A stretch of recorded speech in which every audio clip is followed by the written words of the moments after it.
తండ్రికే తోడుగా నిలిచి ఉన్నాడు. తండ్రి ఎంత దుర్మార్గుడైన యోనాతాను మాత్రం దావీదికి మంచి స్నేహితుడుగానే ఉన్నాడు. అతనిని బట్టి దావీదు ఏం చేశాడంటే శత్రువులకు మెఫీబోషెతును అప్పగించక మిగతా ఉన్న 7 కుమారుల్ని అప్పగించాడు. అప్పగించినప్పుడు వారు ఆ 7 తీసుకెళ్ళి యెహోవా సన్నిధి కొండ మీద ఆ 7 ఉరిదీశారు. తప్పు చేసింది ఎవరో? సౌలు అండి. సౌలు కిరాతకంగా అనేకులను హతమార్చాడు. శిక్ష పడింది ఎవరికి? తన కుమారులకు పడింది.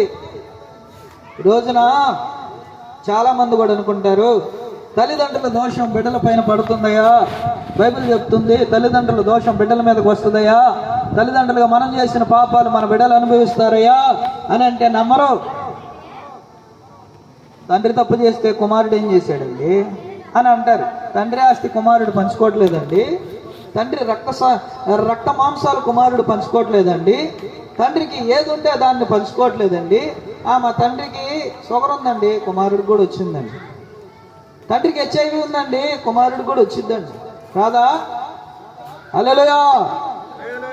ఇక్కడ ఆ 7 కుమారులు ఉరిదీశారు. బాధాకరమైన విషయం ఏంటంటే 9వ వచనం చదువు.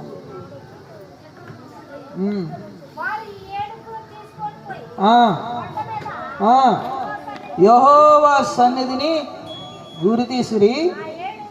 ఆ 7 ఏకరీతిగానే చంపబడిరి.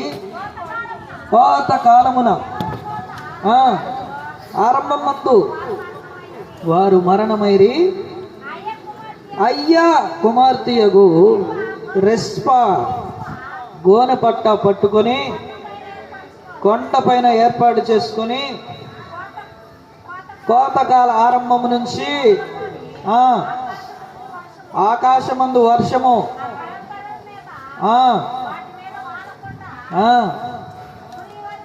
నేను చెప్తాలే వినమ్మా. 7 కుమారులు చచ్చిపోయారు. ఏం మాట్లాడాలో తెలియట్లేదు.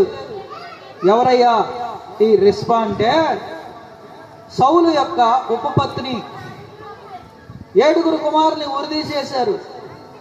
7 కుమారుల్ని అక్కడే వదిలేసి వెళ్ళిపోయారు.